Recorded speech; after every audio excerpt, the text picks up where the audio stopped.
What is up, people? Badass Bullet here, baby. So guys, today I'm gonna give you a solution to idling problem. So you can see this. My bike has idling problem. So it turns off automatically.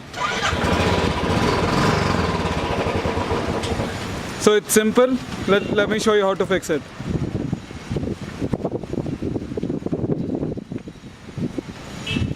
Can you see the screw?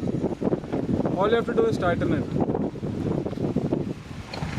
So turn it anti-clockwise 3-4 times. Now start the engine.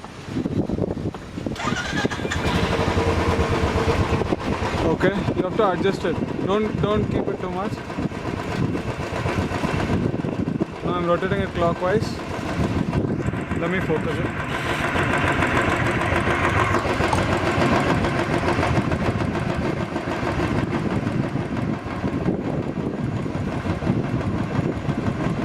Yeah, I think this much will do. Thanks for watching. See you in the next video.